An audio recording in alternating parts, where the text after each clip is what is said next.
Hi, I'm Carlin Borisenko. In early 2020, I was the knitting Democrat who accidentally went viral on the internet for going to a Trump rally and then left the party. I became the conservative darling, was on all the shows, traveled around the country, and then realized that conservatives were no better than Democrats. If there's one thing that I've learned, it's that both political tribes are two sides of the same coin. But it wasn't all bad. On my journey, I became obsessed with understanding the woke ideology and the culture war. I broke the story of the city of Seattle doing segregated training with its employees. How bad has this stuff become? The city of Seattle has now put out, I'm not kidding you, this is according to Dr. Carolyn Borisenko, who's an organizational psychologist. The city of Seattle asked its white employees to voluntarily spend a day off in a training about their internalized racial superiority. I broke the story that led to the first ever federal lawsuit against critical race theory in the schools. I broke the Coke Be Less White story, one of the biggest anti-woke stories of all time. It got over 30 million views. Coca-Cola's corporate headquarters even had to change their outgoing voicemail. Throughout the past few days, you may have seen inaccurate reporting on the content of our recently launched diversity, equity, and inclusion training program. I exposed the schools in Burlington, Vermont for grooming middle school children live on the internet. They called me an unwoke cult leader for that. And the Vermont Human Rights Commission slandered me publicly as being a hate channel. I even got called a hero in Breitbart for exposing that the Washington Post was writing a hit piece on Christopher Rufo. I have broken story after story after story about what's going on in the public schools, from Cambridge, Massachusetts, to autistic sex education, to the Department of Education in Michigan, literally training teachers all over the state how to groom children. I wrote a book called Actively Unwoke, the ultimate guide for fighting back against the woke insanity in your life. I host a podcast all about fighting back, and I'm downloading all of my knowledge to you on my Substack, carlin.substack.com. The world is a crazy place. We are literally surrounded by cults on all sides. On this show, we're going to do a deep dive into all aspects of the culture war, and I will show you the dark, dystopian underbellies on both sides. Here are the commitments I'll make to you. I will always tell you the truth. I will always bring you receipts. And if you stick with me, I promise you will see the world differently. Welcome to the cult. Please mount that like button for me and subscribe if you feel so inclined.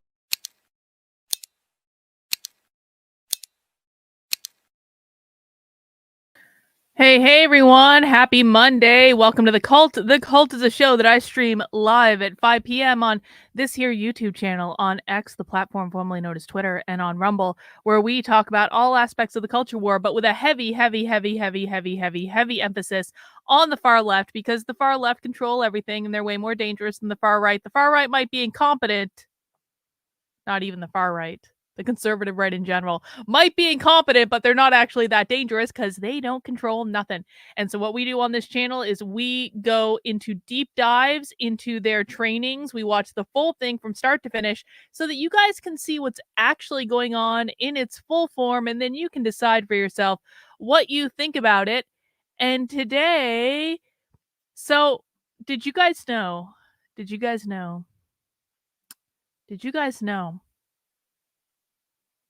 that Arizona State University has this school called the School for the Future of Innovation in Society? Now, normally when I'm looking at colleges and universities, the very first thing I try to look for are all of these little tiny academic centers that have like one or two faculty members, and they're buried 19 layers deep on the website, and they have things like queer or women's studies or indigenous or colonialization or any of those. They have those good sociological critical theory Marxist buzzwords in their name. Or I look for the YouTube channels of these centers where they have all these talks about capitalism and stuff like that. And usually every major university has a bunch of those. But I have to tell you, I was a little bit, I was surprised. I didn't expect this. Arizona State University apparently went above and beyond these centers, and Arizona State University created an entire school. Now, This is interesting because it looks rather innocuous, doesn't it? On the face of it, and perhaps we will find that it is innocuous indeed. Perhaps we will find that this is just much ado about nothing, and I'm making stuff up. But I gotta tell you guys, as I was perusing the videos on the YouTube channel for the Arizona State University School for the Future of Innovation in Society, it kind of looked like to me that by innovation in society, they mean socialism. It kind of looked to me like I was seeing an awful lot of socialist buzzwords being flung around. Let me show you guys what I'm talking about. The presentation that we're going to watch today is this one right here. Gesturing, let me just go to the page. There it is. Gesturing towards decolonial futures, GDFD, or GTDF. Apparently what is that word? Dyslexic. Apparently I'm dyslexic sometimes. Gesturing towards decolonial futures, a decolonial approach to systems and complexity in education. What does decolonial mean? What does decolonial mean? Yes, Bot is correctly pointing out that they also have crip futurity. Crip is a reference to crippled, which is something that comes out of disability studies in critical theory. And they've got some other ones too, man. They've got some other ones too. But let's go back to focusing on like what does decolonization mean in socialist? Removing capitalism from academia. Decolonizing means removing capitalism, means to remove capitalism, anti-capitalism, removing capitalism, anti-capitalism. Decolonization means taking back the land, the private property to end capitalism, removing the oppressive force of capitalism from the previously collectivized lands that were privatized when they were colonized by the evil capitalists. Taking away land from the capitalists and giving it back to the collective, getting rid of capitalism, cripping the academy, Kenneth. Exactly. So I was a little curious when I came across this YouTube channel, and it looks like they have whole conferences about this stuff. They've got lots of presentations, lots of different fancy things going on, but I'm just hearing enough where I'm like, oh look, maybe we should have watched this. The master's tools will not dismantle the master's house. Where have we heard that before? Where have we heard this specific saying? The master's tools will not dismantle the master's house. We've got democratizing futures. What does democracy mean in socialist? Remind me. What does it mean when socialists say democracy? Remind me in the chat. Expansive learning possibility and knowledge for regenerative futures. That sounds pretty socialist to me. So there's just a lot of really socialist sounding stuff on this YouTube channel. Yep, when socialists say democracy, they mean socialism. They mean communism. They mean socialism. Democracy means socialism. Socialist government, Marxifying knowledge, a socialist democracy, the system of socialism. What democracy is the community? Well, it's the community, it's the comrades. Socialism, etc. Who has heard the phrase? What I want to get it specific. Hang on. Who has heard this phrase before? I promise you, the master's tools will not dismantle the let's just go into this one and see the description. We're not going to watch this one today. We're going to watch a different one, but let me just go into it and see the description. Maybe we will watch this one today. Maybe this might actually even be a better one, or we could watch it tomorrow, whatever. The practice of anticipatory practice and foresight is not neutral, as conditioned by society's cultural values, its economic systems, and its capacity for collective imagination. Do you guys see what I'm getting at? Do you guys see what I'm getting at? Essentially, there, like, it's a reference to, like, you can't use the tools of the slave owners to dismantle slavery. It's a reference to whiteness being capitalism, essentially, and you can't use capitalism's tools in order to dismantle capitalism.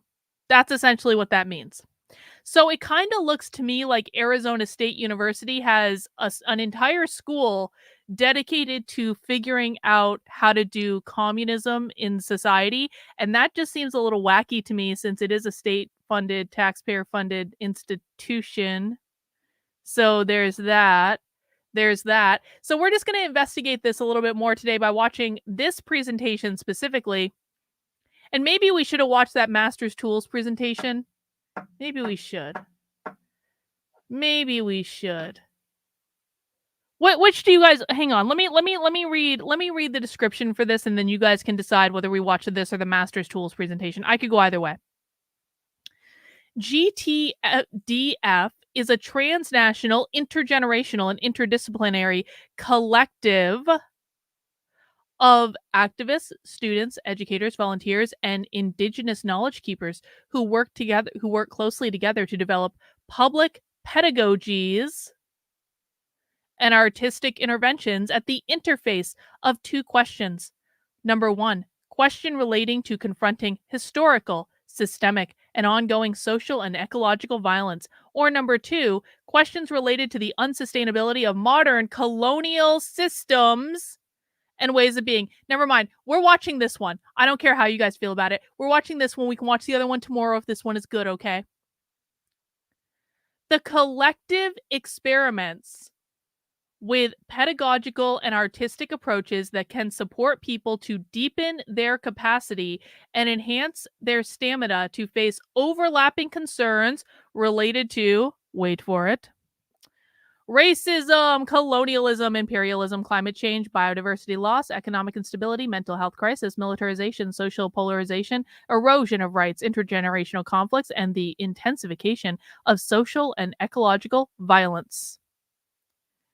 These approaches emphasize the importance of engaging with the inevitable complexities, difficulties, and failures involved in the efforts to address social and ecological challenges, and the need to commit to social and organizational change over the long haul, rather than seek simplistic or feel-good solutions.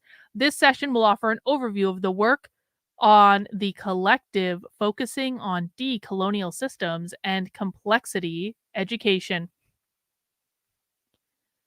Does that sound pretty socialist to anyone else? Am I making this up? Like, some people like, Carlin, they don't even say capitalism in that entire description. Well, maybe not, but they say a lot of other buzzwords. So that's what we're going to watch today, guys. And if it's really good, we'll watch the other one tomorrow. Well, not tomorrow, well, maybe. So Wednesday. I will commit to Wednesday for the other one because there's some other stuff going on. So before we get into this presentation, and please, guys, remember to mount the like button for me. I do appreciate it. Couple orders of business. Number one, why is this not there? There it goes. So we had an exciting morning because this morning I did a spy stream where we went inside a taxpayer-funded LGBTQIA plus training in Orange County, California, and this was funded by the taxpayers, funded by like a mental health act in California from 2004. And in this training, I, was a little bit of an instigator, but I feel like I didn't cause any problems. I felt like I was asking perfectly valid questions. The presenter even said I was asking amazing questions. And I asked the presenter, who was talking about all the mental health impacts of being non-binary in today's world.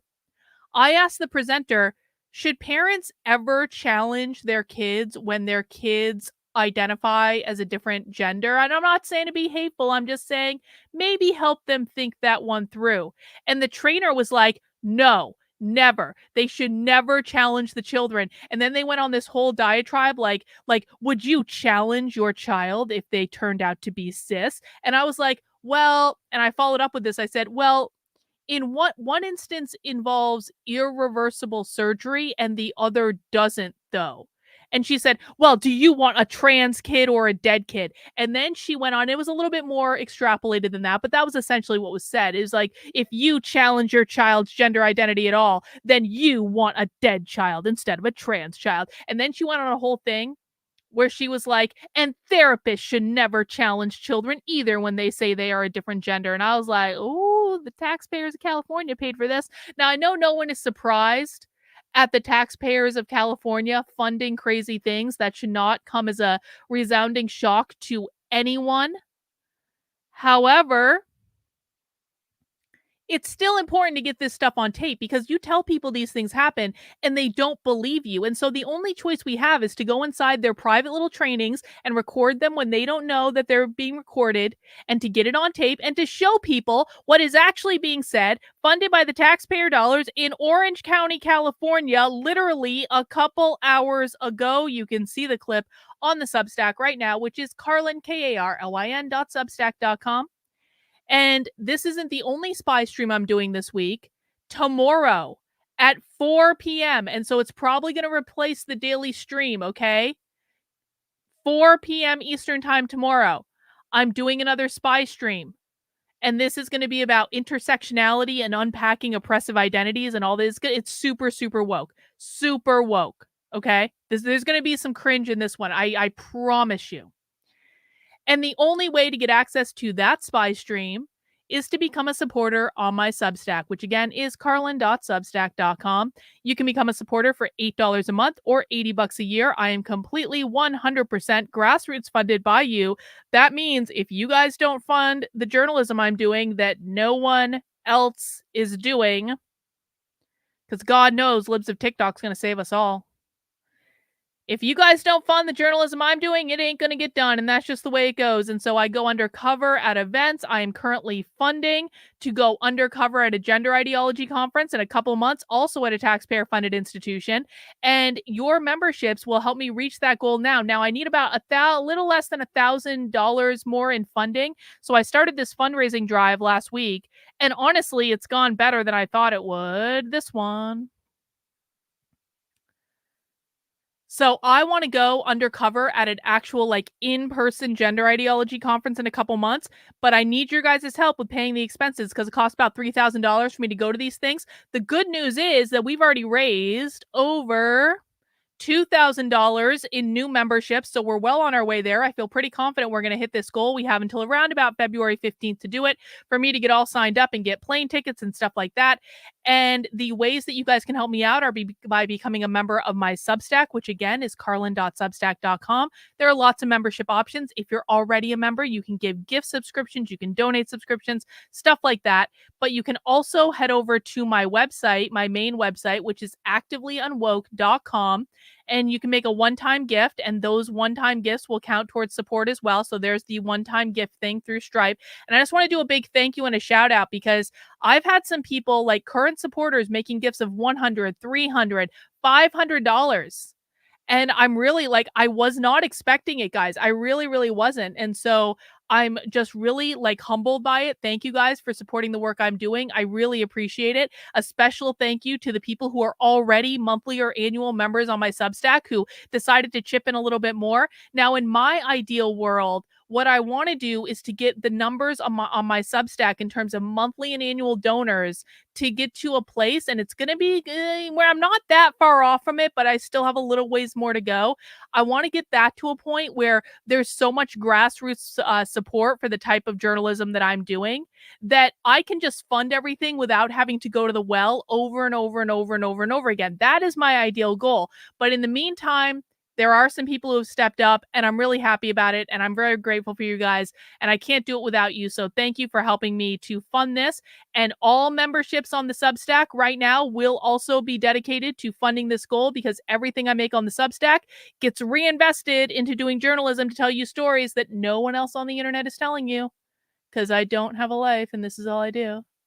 But I appreciate it, guys. Another thing I want you guys to know is that this week, on Wednesday, I will be doing my second How to Speak Socialist private training. Now, if you were in the training in October, it'll be a little bit different. It's still going to be some of the same, but it's going to be a little bit different as well. This is great for people who are like, maybe you're new to socialism, you're new to Socialism Saturday, you just started watching with me, you're hearing all this crazy language and you're like overwhelmed by all the different definitions because socialists do speak a completely different language. This is your crash course in understanding socialism. I will break down all the important points you need to know. We will look at it in one session. If you can't make it to the live show on Wednesday at 9 p.m., sign up anyway because I will send you an on-demand video of the presentation as soon as it's done. So you will have access to that. And I will go over the big ones that you guys need to know. I've updated the presentation. I'm adding a little bit more to it before Wednesday. We're going to go through a lot of stuff. We're going to watch a lot of clips from real socialist trainings so that you guys can see for yourself how they're using the language in the real world. Please share this. This is a free training. You can make an optional donation if you want to, but you don't have to.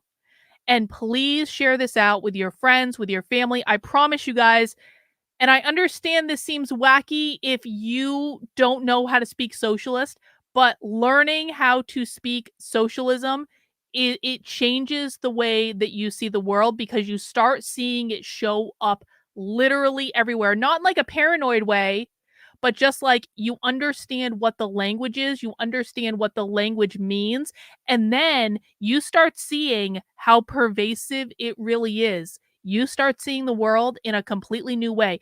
This is the real red pill right here. The red pill is not waking up and realizing that the Democrats are crazy and have gone off a socialist cliff. Everyone knows that. But very, very few people, even the ones who swear up and down, I know socialism, I know socialism. Why are you still talking about this, Carlin? We know this already. No, they don't. No, they don't. And I promise you that because they come into my chat all the time and they have no idea what's going on and they have no idea what's being talked about or any of that because they don't understand how to speak socialist. We know how to speak socialist because we have spent thousands of hours watching these people over the last year and a half on hardcore socialism, but 3 years we were watching woke training starting in the beginning of 2021. So we've been doing this a long ass time.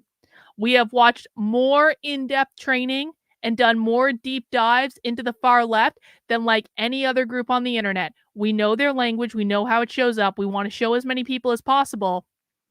And I will give you the crash course on Wednesday at 9 p.m. I hope you can join me. Last thing before we get started is another way you can support the work I'm doing is to head over to unwokeart.com. And this is my merch store, and I have a very special surprise. And I wasn't sure I was going to do this, but I decided to do it.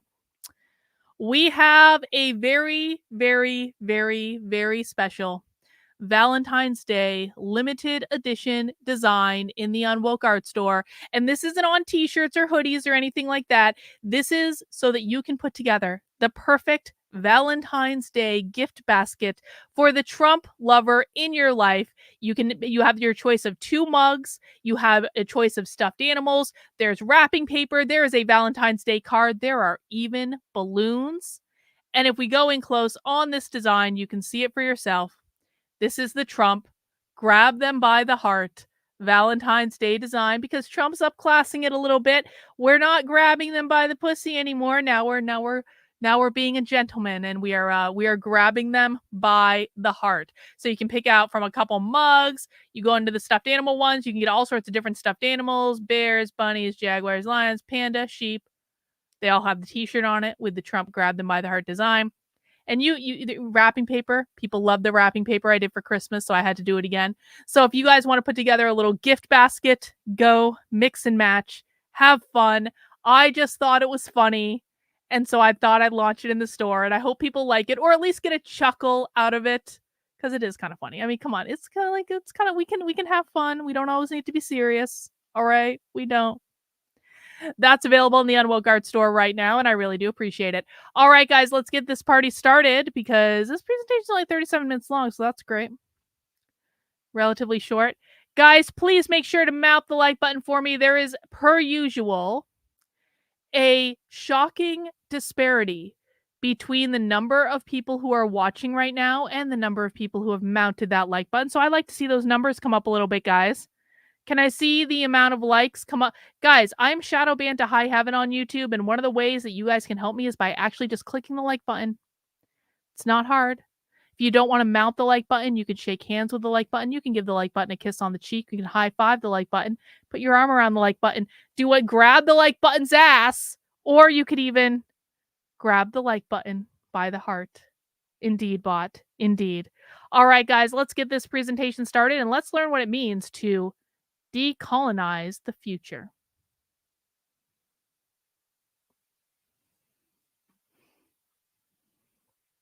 Want to welcome everybody to this session. My name is Cynthia Celine. For those of you who are just joining, I'm with the School for the Future of Innovation in Society and the School of Sustainability at Arizona State University.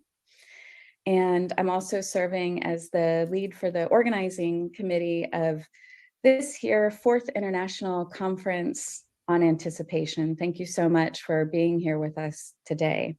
I am delighted to present to you our keynote, Vanessa Andreotti, who is a professor and Canada Research Chair in Race, Inequalities, and Global Change, as part of the Department of Educational Studies at University of British Columbia in Vancouver, Canada. Vanessa asks questions about how we can develop alternative ways to engage with alternatives. And so her work is well suited to the kinds of questions that we're asking at the Anticipation Conference. Her research examines historical and systemic patterns of reproduction of inequalities. Her most recent work, a book that came out in 2021, is called Hospicing Modernity, Facing Humanity's Wrongs and the Implications for Social Activism.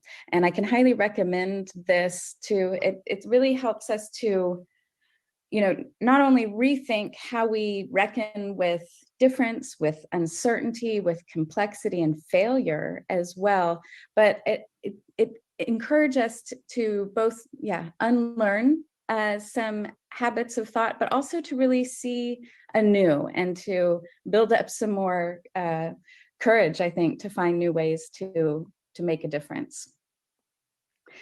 Today, we look forward to learn more about how her arts and research collective, Gesturing Towards Decolonial Futures, works to identify and deactivate colonial habits of being and open up for new possibilities for collective existence and global change. Collective existence. She's joined by a collaborator.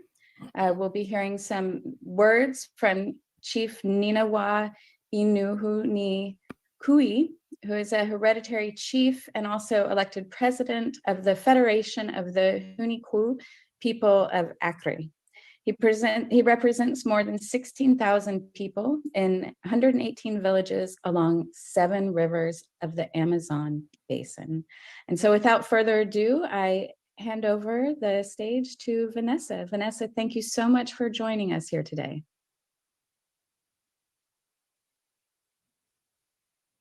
Thank you so much for the introduction and for the invitation to be here. I will start the presentation with a land acknowledgement. I'm speaking to you from the unceded ancestral lands of the Stolo Indigenous peoples in what is known as Canada today.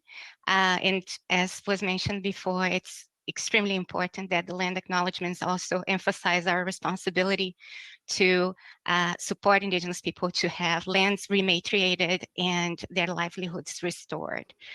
I'm also from a mixed heritage family with Guarani ancestry and German ancestry, and from the Guarani community where my mom is from. We also learn a different land acknowledgement where we acknowledge the land as a living entity, not a property or a resource. We acknowledge our responsibility towards the ancestors. We acknowledge the land. Sorry, I just bit into a cough drop. We acknowledge the land as a living entity and not property. Isn't that interesting wording? who are both those who have come before and those yet to come.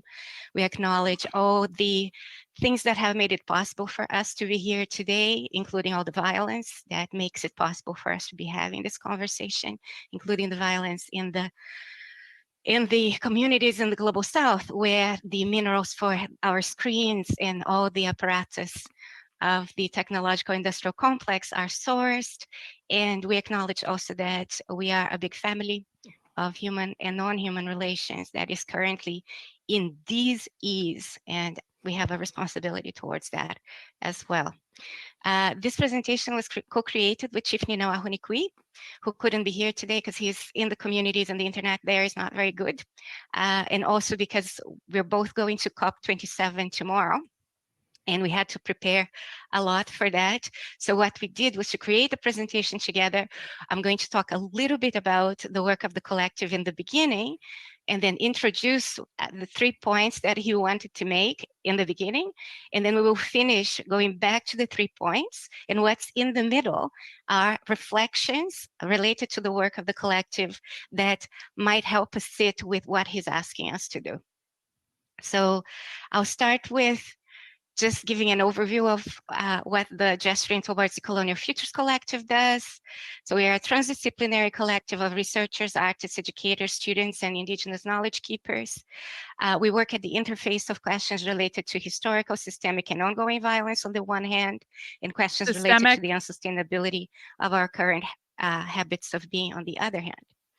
We try to bring together concerns related to racism, colonialism, sustainability, climate change, biodiversity. Hang on. No, they're not advocating for that. Conservatives, you've really got to stop looking at everything based on sex. You really, really, really do. You really do.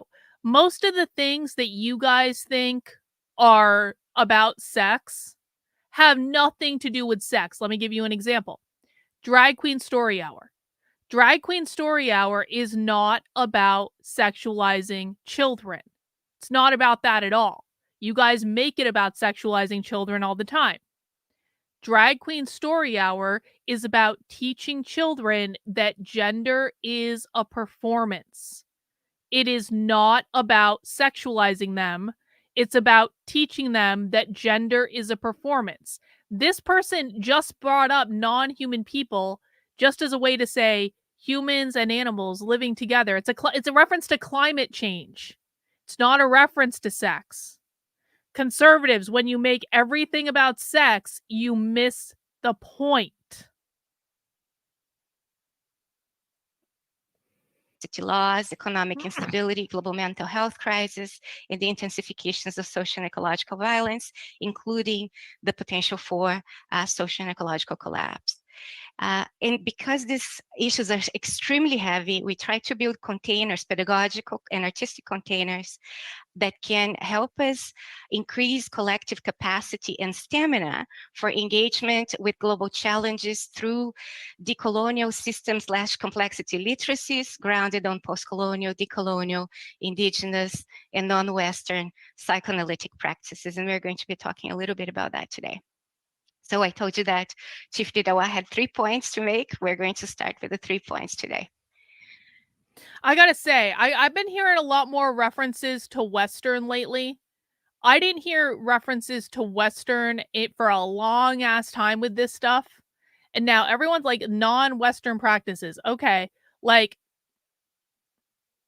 I'm making that note because I've said for a long time, I don't think this is about Western culture, and I don't think this is about Western culture, not in the way that conservatives define it, but I want to keep myself ethically honest and say there's been a couple references to like Western this and Western that lately that have been popping up in things that we're watching, and that's different from previous. So I want to make sure I really understand what they mean by that, because again, I do not think that they mean Western in the way that conservatives mean it, because conservatives mean Western as a reference to white people. I don't think they mean it as a reference to white people. So let's just like be on the lookout for that. So when I asked what were the 3 things you wanted to say, he had many more. I decided to him 3 is what we can that sit might with. Be Kaiwan. And the first that one might be. was that a genuinely different future depends much less on the images we create in our heads than on our ability to repair and to weave different relations in the present. And this is super difficult work. The second thing was that what got us to the mess we are in are illusions of separation that damaged our relationships with our own selves, with each other, with other species, and with the land. And the third was that the modern colonial imagination can. I do not believe that the West stands for capitalism because, according to these people, capitalism's been allowed to last longer than Western culture. Again, this is a conservative definition. It's not their definition. You guys think that people in the West are the only people who deal with capitalism? Really? You ever been to an Asian massage parlor or like an Asian nail salon? You think Eastern people don't know about capitalism?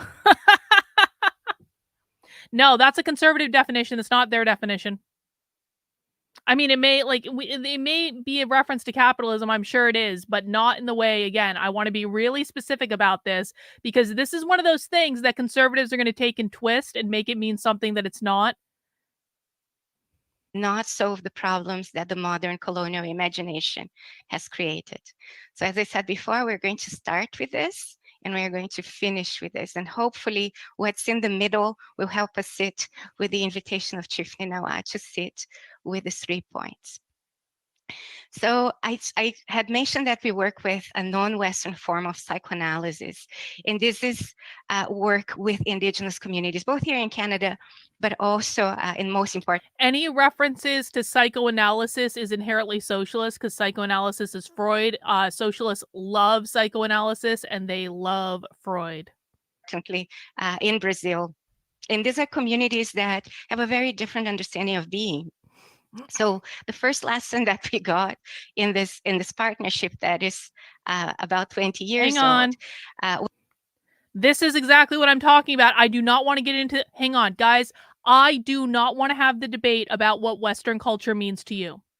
Tayton, this is a conservative definition.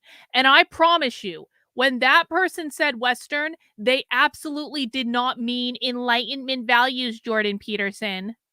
That's not what they meant at all. We might get to the point of where we know what they mean by it, but I don't want to see this debate because it's all speculation and it's going to be a lot of bullshit conservative talking points, and this is not a discussion I want to have. So I'm going to ask everyone to refrain and now refocus on what's actually being said. I was making a point to keep myself ethically honest, knowing that it was going to start a fucking debate that I didn't want to have in the chat. So now I'm asking everyone to stop. I should have just not made it in the first place.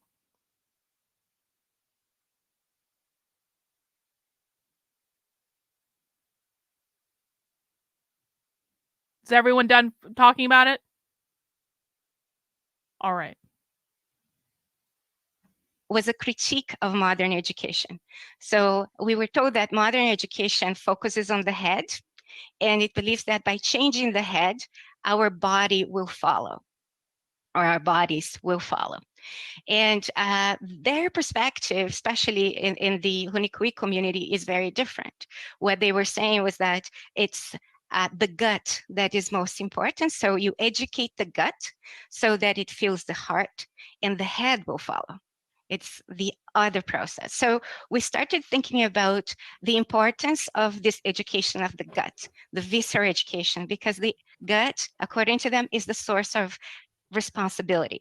And the visceral responsibility that I'm talking about is not an intellectual choice or a matter of convenience. It's something that we do even when. She's talking about the chakras, if people don't know. That's what's being referenced when she says non-Western. She's talking about this is why we need to listen before we start making assumptions and start like debating each other in the chat. She is talking about the goddamn chakras. She's talking about westernized medicine that ignores like deeper spiritual perspectives and holistic medicine and stuff like that. That is what's being discussed. The gut in the chakra is your solar plexus chakra. And that is where your willpower comes from. That's what's being discussed right now. When it goes against our self-interest. And in this understanding of learning, of education, and of being, there's an inseparability of cognitive, affective, relational, and nested metabolic dimensions of being. The idea that you're not just your body, you're a cell in a wider metabolism. That's that is the collective planet. consciousness. We're trying to use the word psychoanalysis because it's the one that resonates the most when we talk about the unconscious in Western society. But in Western psychoanalysis, the source of conscience is the human. It's anthropocentric.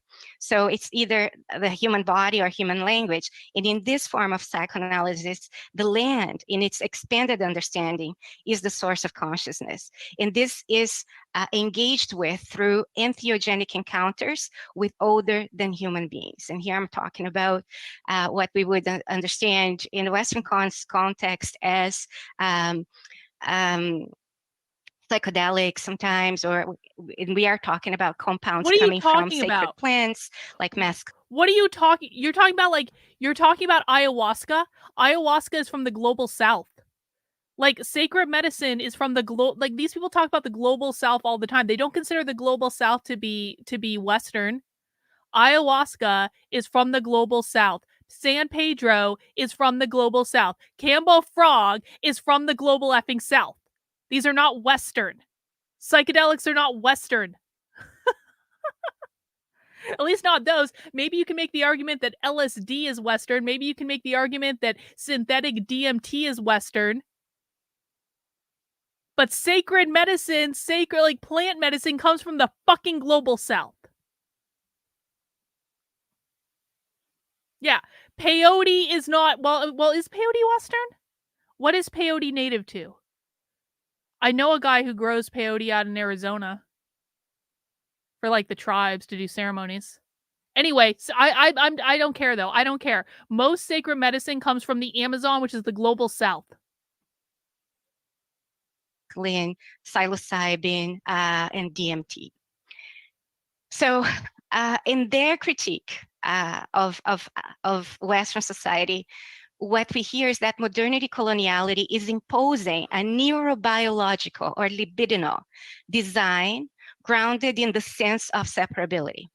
So our desires and imagination. See, so peyote might be Western in its origin because, like I said, I know a guy who grows like peyote for the tribes in Arizona.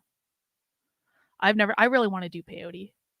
Like the only reason I haven't done peyote is, well, first of all, I'm just not really motivated to do, like, I want to do another, I haven't done an ayahuasca ceremony in years. I want to do that. There are a bunch of ayahuasca churches in New Hampshire now, which is kind of cool.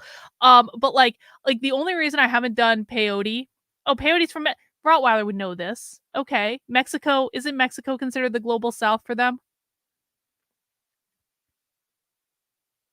Trust me, I beg to differ that ayahuasca is not a psychedelic.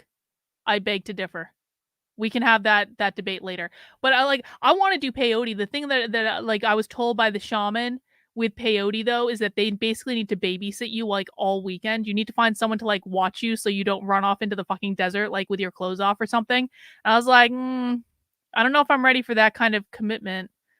Like ayahuasca is like an overnight thing, and that's already a lot.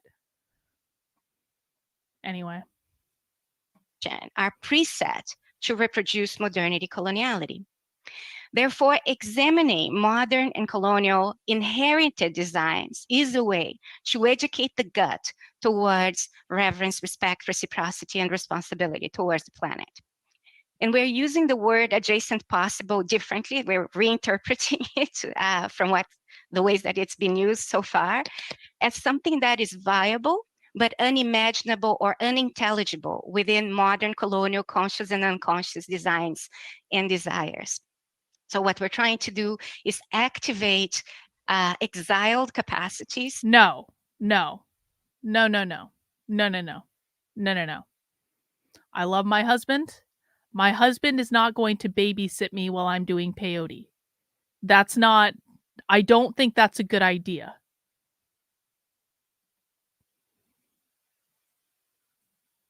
And deactivate harmful desires and perceived entitlements that are set up, are preset to reproduce modernity, coloniality. And this is extremely difficult because colonialism is delicious. And if it wasn't, it would have ended a long time ago. This is what they say in Brazil. So part of this design that has been imposed on us are 4 socially sanctioned denials, and this becomes the anchor of our analysis today. The first is the denial of systemic violence and complicity in harm, the fact that our comforts, securities, and enjoyments are subsidized by expropriation and exploitation somewhere else. They happen at the expense of other people, species, and the land. The second is the denial of the limits of the planet, the fact that the planet cannot sustain exponential growth and consumption indefinitely.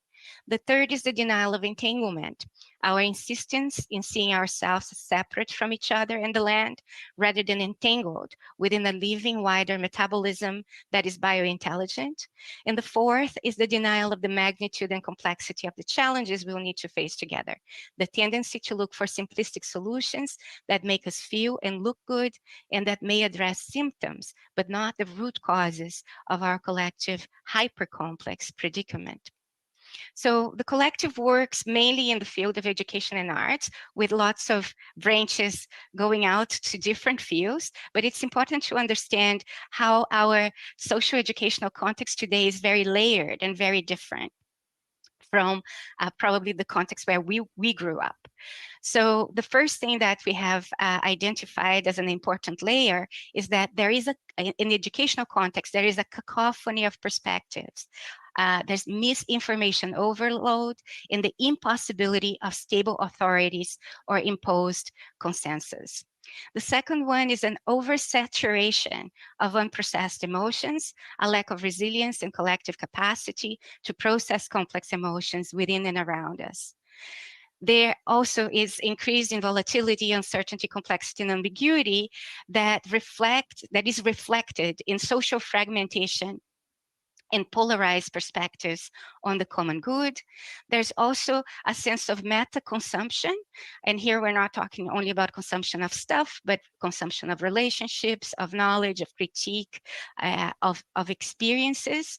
And No, I did not try a frog high. I did Cambo frog, which is Cambo frog is when they basically there are these frogs in the Amazon and they capture the frogs and the frogs on their back have a poison on them and they scrape the poison off the frog's back and then they bring it to the ceremony and then they take a little stick and they light it on fire and then they poke you with the stick either in the arm or the leg. I still have a scar on my arm from this.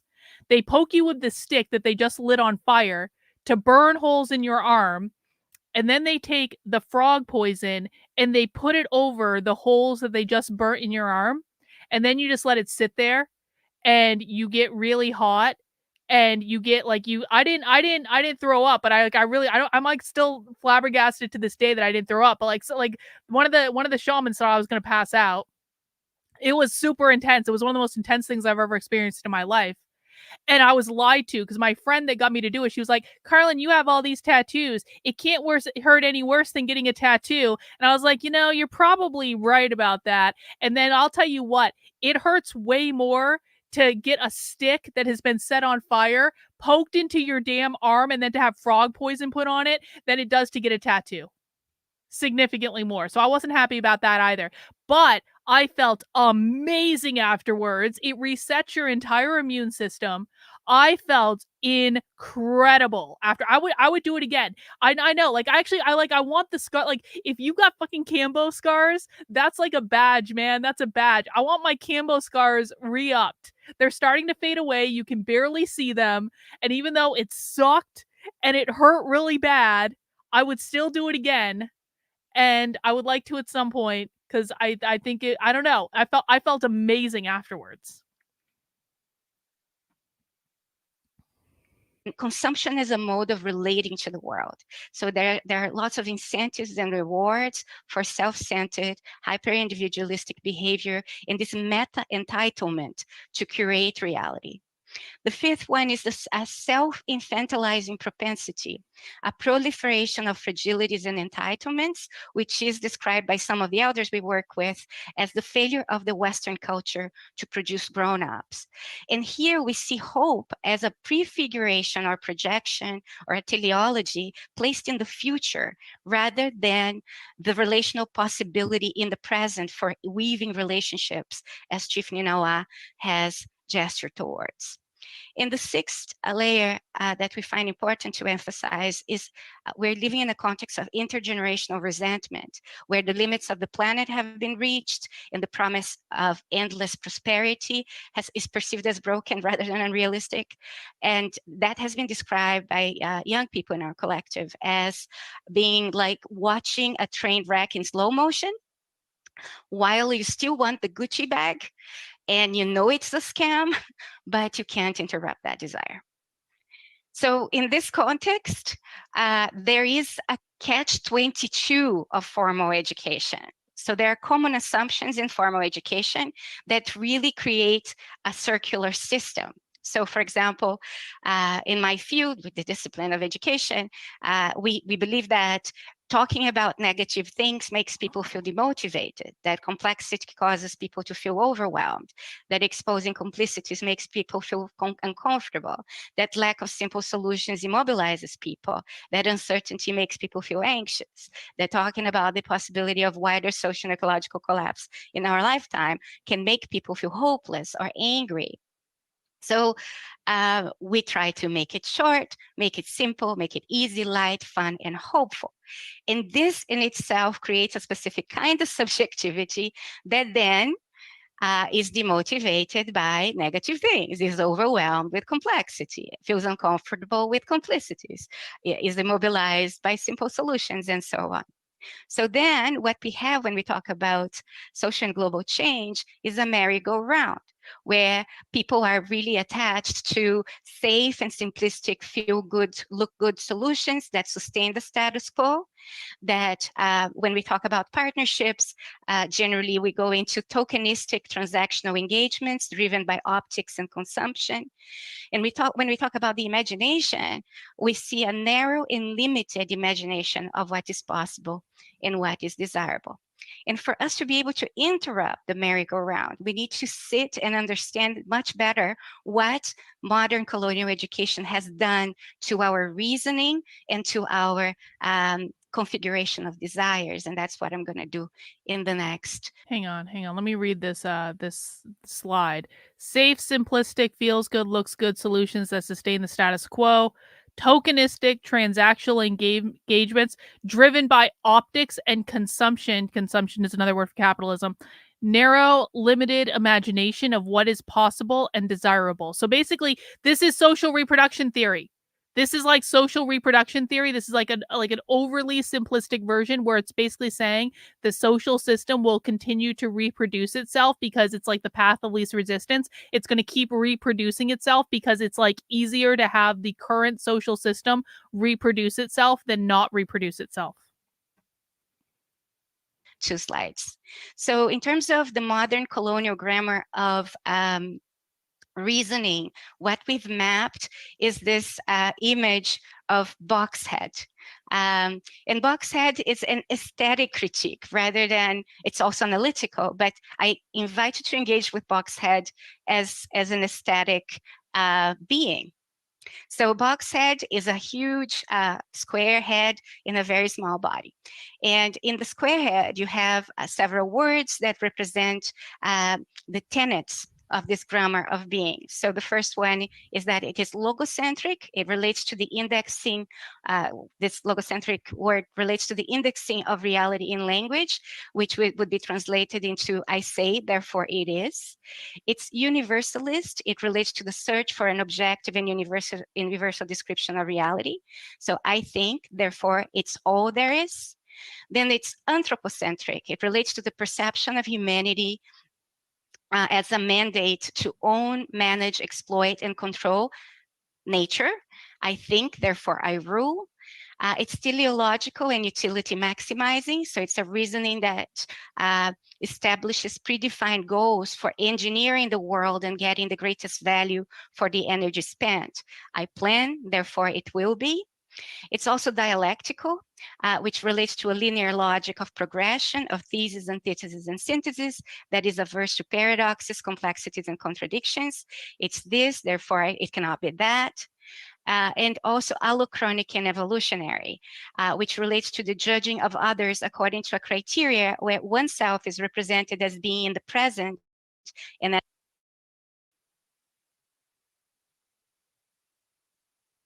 as the apex of linear time and evolution. So I succeed because I'm intelligent and strong, therefore you perish because you are unintelligible and weak. And in terms of the configuration of desires, we have also tried to map modern colonial archetypes. So we mapped archetypes of agency, benevolence, and exceptionalism. The archetypes of agency would be related to justice arbitration, which is the judge, the righteous, the expert, moral authority, the leader, the problem solver, the change maker, unreserved admiration, the person looking for the validation as the savior, the hero, the martyr, and duty affirmation, the guru, the chosen, the carer. And then there is an archetype of exceptionalism, of unrestricted autonomy, the innocent, the virtuous, the deserving. And generally this archetype wants to connect. There is this idea, this search for connection, but it is connection with the whales, the flowers, the moon, and the sun, but not with the shit. And the shit, and collective and individual shit to be composted is placed somewhere else, and we create a sanitized space where we don't deal with the shit. However, what Chief Minowa was talking about in terms of the difficult work we have to do in the present is about composting that shit and turning it into new soil. What? However, if we are escaping from that shit into the future or into hope placed in the future, we are never going to be able to do that difficult work. So part of the work of our collective, starting from there, has been to attempt to expand our capacity to sit with difficult and painful things without feeling overwhelmed. They're using shit as an analogy here, right? They're using shit as an analogy for like capitalism. Like they don't mean actual shit. Like, right? Am I wrong about that? Like, this is an analogy that has not been. It might be like real too. It might be literal too. But like, I feel like she's using it as an analogy.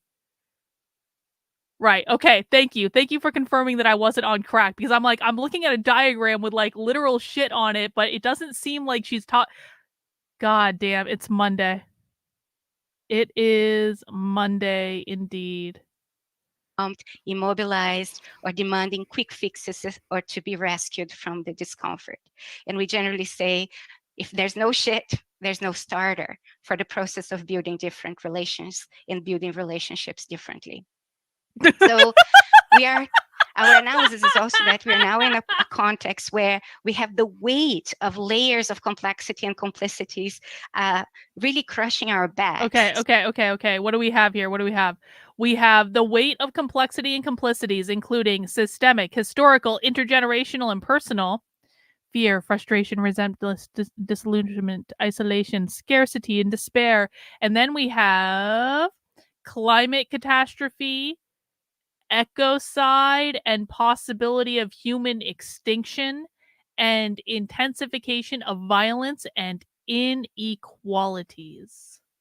So you have systemic, historical, intergenerational, and personal complexities, carrying them on our back and trying to use the stick of unstable certainties to fend off the fear, frustration, resentment, hopelessness, disillusionment, immobilization, isolation, scarcity, and despair that we feel through the pressure on our back, but also in the winds of the climate catastrophe the ecocides and possibility of human extinction and the intensification of violence and inequalities. So we were looking for the kind of education that could do this movement, take this thing that is on our backs and hold them in front of us. So build the muscles of the hands and the legs so that we can have both the strength and stability and the stamina to be able to lower this collectively together and hold space for all of that at the center. And we came up with this idea of depth education, which we contrast with master education. So master education is related to the filling of cups or the conquering of a peak. It's very much dopamine based, the mastering of concepts, of skills, and it's very useful for certain things. So for example, if I'm trying to train engineers to build a plane, master education could be a very good option. However, if we're thinking about building relationships, that is not the best way to go. So we've come up with this term of depth education, which in contrast to the cup and the tea would be more about peeling the layers of an onion or diving deep in the freezing ocean to discover that we are water, we are the water we are diving in, and we are also the shit that we put in that water.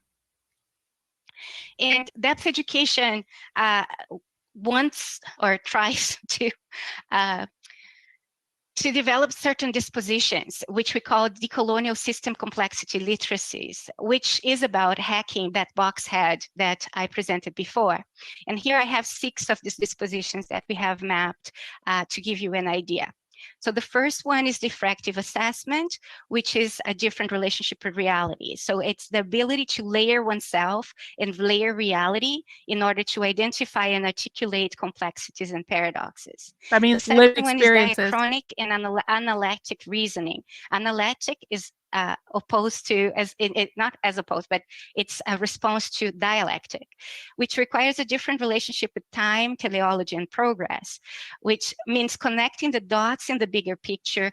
Remember, guys, time upholds capitalism by making everyone believe that they need to be productive at all times. It's also a reference to punching the time clock. That's why they want to remake the relationship with time. Cross time and non-dialectically. The third one is the psychoaffective stamina. Just a minute. Which requires a different relationship with purpose, purity, and relationality, which is about holding space for difficulties and discomfort without being overwhelmed, immobilized, and demanding quick fixes, as I mentioned before. Then we have ontosympathetic resonance, which is a different relationship with pain and desire, which is a tuning into the pain of others and in oneself to interrupt harmful desires and entitlements.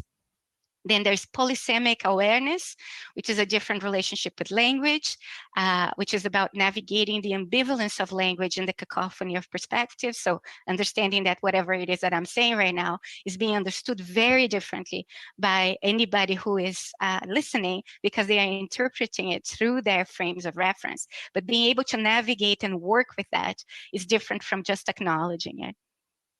Then there's the SMDR compass recalibration, which is a different relationship with responsibility, which entails moving towards decolonial forms of sobriety, maturity, discernment, and responsibility as we face shadows, compost shit, and get through.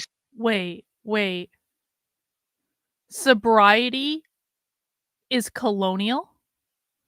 So there's a joke about alcoholism on Indian reservations in there somewhere that I'm not going to take a stab at that joke, but if someone wanted to take a stab at that joke, they definitely could. But I would never do that. That's very anti-indigenous, I guess. Storms together. So this can be summarized into what we call 5 steps back, which require this psychoanalytic distancing. The first step back is a step back from yourself, where you are able to notice what your real investments is, what your fears, what insecurities, hopes, and intentions are, and you're able to track where they come from. And you're asking questions like, what does my ego feel entitled and justified to do? How come? What unprocessed emotions or unexamined desires or traumas could be driving my decision making? The second one is a step back from your immediate context and time. How do the challenges in your immediate context reflect wider social patterns of change in society across different timescales? What's your perspective of the larger picture? What are the boundaries of this perspective? How is it limited? The third is a step back from your generational cohort. How are the associated challenges perceived and experienced by other generations? What's your generation being called out on, and how do you receive that? Step back, the fourth is a step back from the universalization of your social, cultural, and economic parameters of normality. So what does your privilege prevent you from seeing and experiencing? What are you projecting as normal and desirable for everyone? And how does that reflect your own background? And the fifth is a step back from familiar patterns of relationship building and problem solving that you have been socialized into. Who are you accountable to? What possibilities for more responsible steps are already viable, but are currently unimaginable to you and those around you? So I'll give you just 2 examples in the next 5 minutes of 2 tools that we use to do that. There are many other tools, but I think you need to have an idea. So the first tool that we use for self-layering and psychoanalytic distancing is the bus, or the bus within us, and where you invite people to imagine a bus within them, and it doesn't have to be a bus. Actually, the image doesn't matter as long as it reflects plurality, but the bus works really well. So in the bus, there's a driver, there are many passengers, some passengers at the front that you know very well, passengers in the middle, passengers at the back that you don't know, and that may be trying to sabotage your bus. And what we ask people to do is to observe the dynamics on their bus. We don't ask people to be confessional about what's happening in there, but to be able to hold space for the complexity of voices within them, of voices and effects within them. So paying attention to what passengers are saying to each other, how they are feeling, what they are thinking, which can be very different things and very contradictory. So do they sound that like somebody you know? Do they want things to be black and white? Do they trust you? Are they speaking from trauma? And you're doing all that kind of internal work with your own complexity, in terms of expanding your capacity to hold your internal complexity, because without that, there's no capacity, there's no chance you're going to have the capacity to deal with the complexity around you. And what we generally say is that without this work on yourself, you become work for other people, and you take up a lot of the space with things that you could have worked with yourself. And we don't have much collective time together, and the collective time should not be used to process individual things, but for us to hold that space for the things and the challenges that we have to face together. So whenever we present something, we use this methodology to create an environment where people can say sometimes, you check your bus and your bus is going around a roundabout, and we ask about the weather outside the bus, the weather inside the bus. We ask if there's any passenger burning something, if there's a party on your bus. And it's very useful in terms of the neurophysiology of this, what parts of the brain are engaged in this activity. And it makes it safe for people to say in a meeting, there's a passenger on my bus that has a problem with this, but there are other passengers who are questioning that passenger as well. So you can bring complexity to the table without losing face as well. So this is one of the exercises. So I'll ask you to observe your bus when I show you the next one, which is the House of Modernity Built. It's a story. It's very, I'll do it in a very succinct way. It can be done in different ways. But as I tell you the story, observe your bus, and then I will finish the presentation. So is she about to make an analogy about like systemic oppression? And systemic oppression comes in the form of a house? Let's see where this goes. I think that's what she's going to do, though. Presentation, and we can have a little bit of a conversation. So this is a story of the house modernity built. And this story comes from the literature, but it was also workshopped with indigenous communities that contributed to the design. So the house modernity built is a house that exceeds the limits of the planet. And I'm going to put it here as a full mode. So the house exceeds the limits of the planet. The foundation of the house is a foundation of separability, the separation, the sense of separation between humans and nature that doesn't really take account that we are all we are also nature. And there are two carrying walls of this house. The first wall is the nation state, which you tend to think about as being about protecting people, but the history of the nation That's state, about borders. in the creation of the nation state, is related to the protection of property and capital. And then there's the universal reason carrying wall, which is the single story of progress, development, and civilization that creates an epistemicide that kills the other stories, possible stories. And then the roof of this house today is the roof of global capital, or global capitalism, shareholder, Capitalism, algorithmic. Winner, chicken dinner. She said it. I was distracted because I was getting a fraud text on my fucking debit card, which wasn't actually fraud. But I heard it. She said that fraud text is the fault of capitalism too. Let's listen again.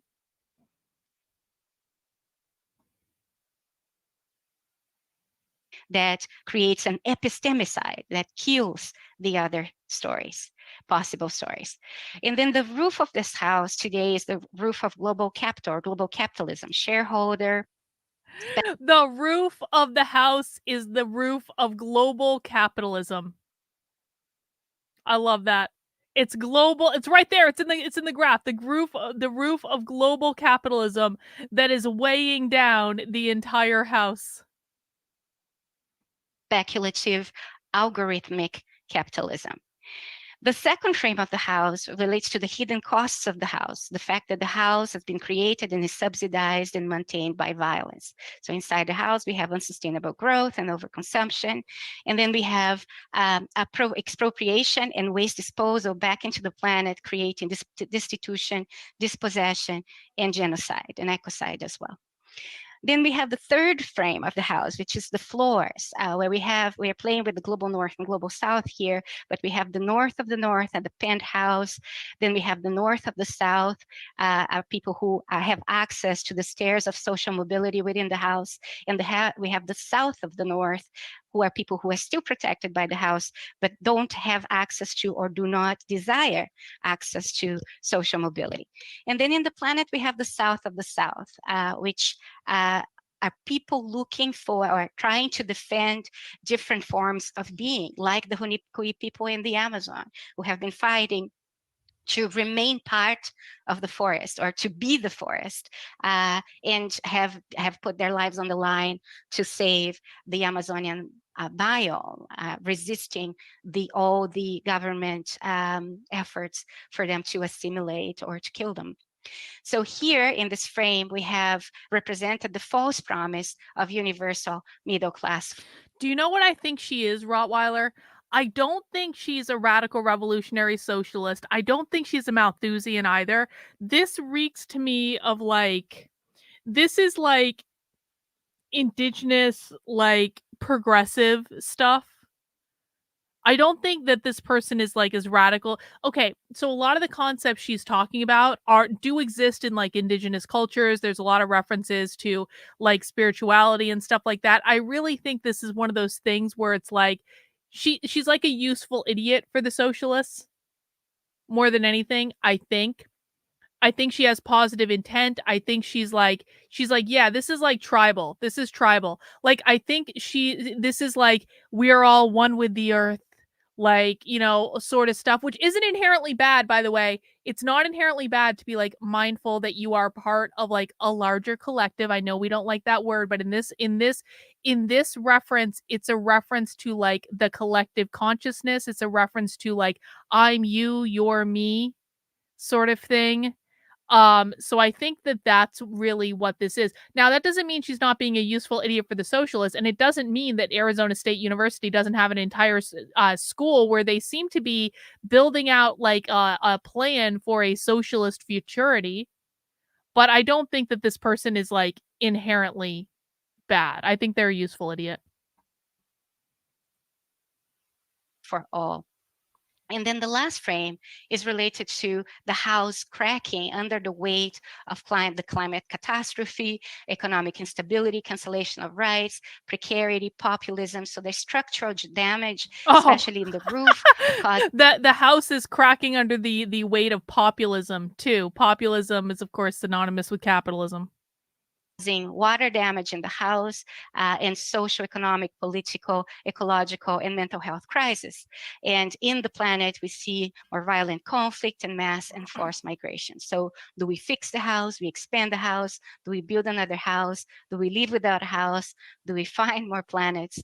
These are the questions that Boxhead generally has to sit with. And what we are proposing is that Boxhead is not the best design to be able to deal with these issues. So what we're trying to do and inviting people to do is, and we do that through the metaphor walking a tightrope together with honesty, humility, humor, and hyper self-reflexivity, carrying a rod of intellectual and relational rigor, so that we do not fall into two types of abyss. The first abyss is the abyss of desperate hope, which we call, which associate with solutionism. And solutionism is trying to desperately grasp to the right ideology, a heroic authority, the chosen people, a special practice. I don't agree with that, or Brian. a return to a place and time. Or on the other hand, reckless hopelessness, which is doomism, which is associated with whateverism, hedonism, misanthropy, nihilism, and the banalization of brutality. So the invitation is to look for us to learn to walk the tightrope together.